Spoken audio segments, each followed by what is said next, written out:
on News Talk 105.9 WMAL. O'Connor and Company. It's 8:06, and we're flying along here on a Monday morning. Super busy one, too. We still have our eye on that testimony of Devin Archer coming up later today in the House Oversight Committee. If you missed our interview with Joe DeGeneva at 7:05, please get that podcast. In fact, you should try to listen to it so you're really up to speed on what you're about to hear today and what it means. I'm Larry O'Connor, joined by Julie Gunlock. Good morning. Good morning to you, Julie. Clean up all the branches from the rainstorm? My kids did. That's good. It's a good chore. It's insane. I love having kids. Joining us right now, Gabby Hoffman. Gabby probably was out there. Gabby, you're the type who would be like, the storm's coming. Let's get out there on a boat and ride it out. Did you stay safe this weekend with that storm on Saturday? I was actually in California when the storm happened. My parents told me that things got blown over, like 80-mile-an-hour winds. And so I was not here to witness it, but I heard it was pretty bad. I arrived later that night. Well, welcome home. Senior fellow at Independent Women's Forum and host of the District of Conservation podcast. So tell me about this story that's on our radar now. The Biden administration, through the Education Department, trying to withhold funding for schools if they have any programs that encourages hunting or archery. Terrible. That is true. It was actually a very great report from Thomas Catenacci. He's a great Fox News reporter, and I was alerted to this, and I was at first shocked that they're blocking funding for archery and hunting, but this is par for the course for this administration. It's part of their continual attacks on hunting, fishing tradition, but they found a loophole through the so-called Bipartisan Safer Communities Act, which now puts hunting and fishing funding, any federal monies appropriated for it in school programs, it's not on a prohibited list under this 1965 law called the Elementary and Secondary Education Act, because the Biden administration's Department of Education, we love that great entity. You know, they have they're so wise and wonderful about what they want to do with kids. They have said that teaching kids how to safely handle bow archery, do hunting is too dangerous, so it's now on a prohibited list, and it's just crazy because millions of kids have gone through one program in particular. And it's a really good confidence boost. And this is something they should be teaching kids versus what they're doing to them, in schools today. Isn't this also a case, Gabby, of sort of D.C. inside the Beltway types not understanding that in some areas of the country, this is a part of the culture. And it's also, I mean, if you live on a large ranch, if you live on a large farm, there are predators out there. You do need to have a firearm to protect yourself. So, talk a little bit about how ridiculous this is to sort of inject these city ideals, these sort of DC ideas into these regions of the country where this is a normal part of the day of managing a farm or managing a ranch. It absolutely is. And believe it or not, the National Archery in Schools program is actually found in 49 states, 9,000 schools. It's available currently to 4th to 12th graders. And even in the city, kids, I guess, somewhat close to the city too, could possibly learn it. And here in our area, the DMV, Virginia, Maryland, they have this program very active for kids to learn about how to, focus, have self-control, be disciplined, patient, and other life lessons that come with learning how to responsibly handle different tools that could help you, let's say, maybe manage predators. Perhaps you like doing it for tournament purposes. This is a good thing kids can do for tournaments. They can travel the country, they can travel globally to participate in something when they learn how to use this. This is actually a very inclusive activity. We hear this word inclusive from this administration, especially Department of Education. They talk about inclusivity and making kids welcome. This activity is known to make kids of all shapes, sizes, backgrounds who get hooked onto this activity far more included than what we're hearing them do with changing gender and, posting and talking about sexually explicit material. This is actually a really good positive thing. They've taken away home economics. They've taken away all these other classes and coursework. And this is the latest casualty of it. And it's all stemming from a so-called bipartisan bill that a lot of Republicans who claim to be Second Amendment championed. So is there any sort of, this is, again, one of those things where the administration just does what they want and Congress has no say in it, right? And let me just get this straight. They're grabbing a rule from the late 60s and trying to apply it to this? Mm-hmm. So what can Congress do? I think Congress has the authority to step in here because this is related to funding from a law that they passed. Yeah. I believe this probably falls in line with departments exceeding their rulemaking authority. It seems to be a pattern in every agency, every department. So probably Congress, if they find something wrong with this issue, and I would hope it is a bipartisan issue they find a problem with, going off of this so-called gun safety law they passed last year, I think Congress could probably invoke the Congressional Review Act and say, why are you exceeding your authority here? We never said this was earmarked to stop hunting and archery. But when you support gun control policies that have these other known loopholes, this is what you get. And the Republicans who are championing this bill, saying that it's great, it's going to promote safety while protecting gun rights, this is an unintended consequence from this law. And so, yes, Congress probably would have the authority, lawsuits, the usual stuff that you stop, excessive rulemaking, but it doesn't seem to work because Biden and company will still go through with it. And when's it supposed to take effect? This law passed last year, so this could go into effect. It could have been in effect back in January, even this summer. But I think they're feeling the effects of it right now. That's why they've written about it. Well, do you think that the Republicans who voted for that, it just upsets me so much that Republicans would support this. Do you think they were aware of this sort of loophole in here that would rob all of these students of these classes? I mean, I'm just confused why any Republican who identifies as a defender of the Second Amendment would vote. Did you get any sort of intel on this or talk to any staffers? I didn't talk to any staffers, but reading Thomas's report further, of course, the person who commented saying that this is not why I supported this bill was John Cornyn of Texas.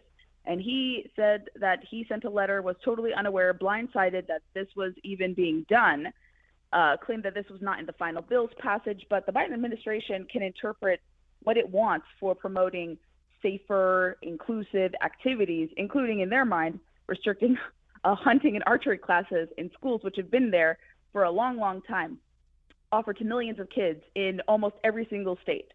So if he's unaware of this, he was unaware of kind of the deal he was brokering when he was championing this, as with other senators. I think a good chunk of them joined Democrats in supporting this, saying it's going to, like I said, preserve gun rights, all the while, promote safer communities. And obviously, if this is a consequence, what is safe about not letting kids learn how to properly handle tools for hunting and safety?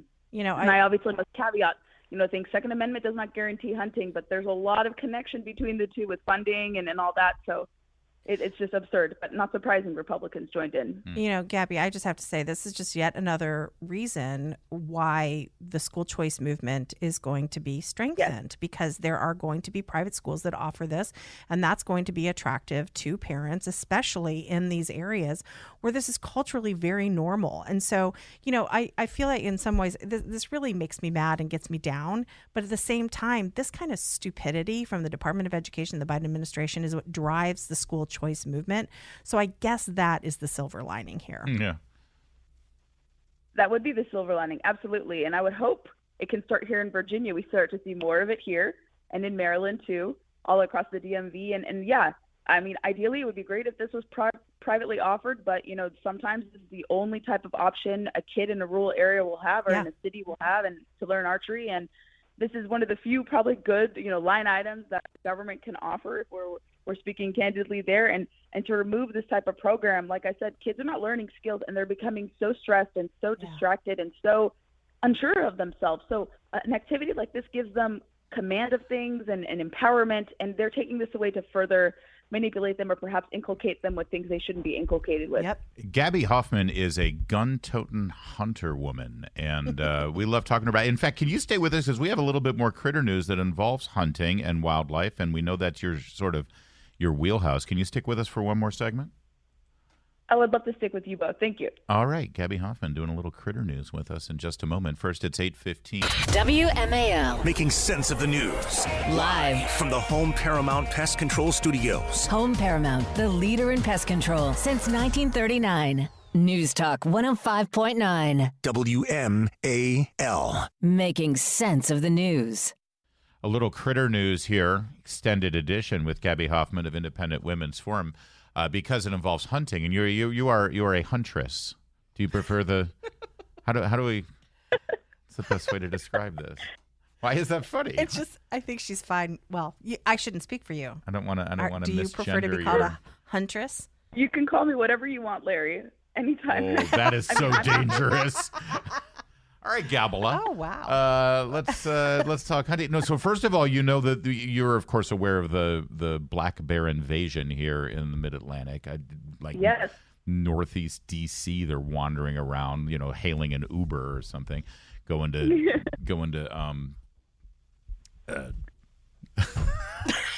sorry, I love talking myself into a corner like that.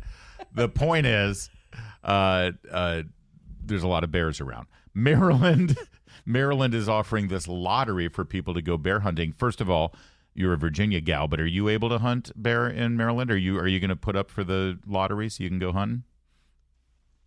I have to research more into the lottery, but it's actually easier to hunt in Virginia. I just buy a license online, and I can get my bear for the season of allotment. But Maryland, it's interesting if they have exceeded carrying capacity, and there's a lot of them. I know Maryland has a lot because, like you said, they're now even hailing Ubers in DC. I would love to see that. Actually, right. That'd be very cool. Gabby, Gabby, have you ever hunted a bear? I have not hunted bear yet. Oh, but I plan to sometime in the future. But right now, Virginia's bear population is dealing with mange in our region, close to the northwest. So you hate to see I want to that. hold off a little bit. Yeah. It's very sad. But Maryland bear, it's enticing to go potentially hunting there. I have to see about applying for the lottery, but it's a little easier in Virginia. I at least can have a better shot of it if I did it. But no, bear have become a nuisance. Black bear, for your listeners, if they don't know, black bear are not endangered. We see a lot of misinformation out there about black bears. Mm-hmm. They're cute and cuddly. I love seeing them climb trees in D.C. or walking around Northern Virginia. They're great, and they're important to the landscape. And it's actually a sign that free enterprise hasn't destroyed all wildlife if they're here and they're coming to areas, especially young black bears. So it's a good sign. It's a sign of them, recovering, they're healthy, all is great. But coming with that recovery and coming with their health is the expectation that their population has to be managed. That's the science. You have to follow the science here. But a lot of people refuse to do that. They like to follow the science elsewhere, but not here when it comes to wildlife management. So Maryland DNR likely decided that they have to have a more robust hunt, and they decided in the form of a lottery.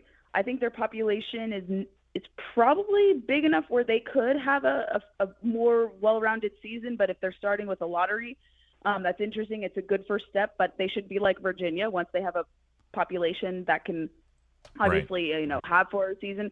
But yeah, this is to be expected. We'll see some outrage from people who just don't understand the dynamic, and that's to be expected. But education needs to happen, and it's not wiping out the whole bear population, just a few select, depending upon how many lottery tags they're offering. But we really do have there's this growing trend now. We see the stories all the time of wildlife infringing on and I know everyone's going to say we infringed on their territory. Okay, well, DC's been here 200 years, okay? They're infringing on developed areas, and they're also getting much bolder when confronting human beings. And we've got this horrific story out of the state of Washington, Olympic National Park. 8-year-old girl camping with her family, and she was attacked by a cougar.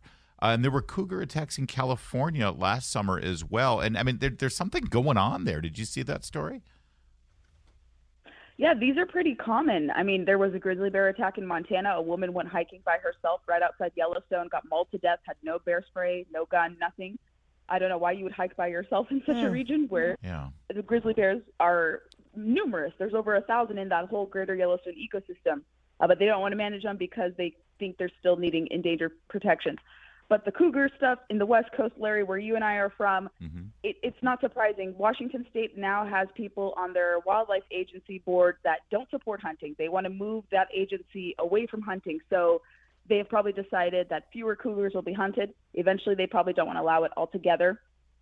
Same with bear hunting. They tried to stop a black bear hunt, couldn't succeed, but they've tried time and time again. So, and you can't go hunting, obviously, in a national park. Very few exceptions, maybe for, I think it's Grand Teton, where you can hunt elk, and maybe bison in Grand Canyon. Very, very strict for doing it, but you can't go and shouldn't go hunting in a national park. But those animals trickle from outside the national park into there, and more human wildlife conflicts happen, unfortunately, because there is a lack of management. And so Washington managers have to decide, do we want to see more people killed, or do we put animals over humans? If they're going to choose the latter option, you're going to see these unfortunate tragedies. And that's what we're seeing a lot in these blue states that don't really prize wildlife management, or they're moving away from hunting as a model of conservation. And that's why you see a lot of this. Or there are federal restrictions in places like Montana, which are red states, where they can't manage certain species because they've decided they need endangered or threatened protections, even though the evidence says the bear or wolf or other species have fully recovered. Gabby Hoffman, or as I like to call her, Gabby Bo Babby, Fee Fi Fo Fabby.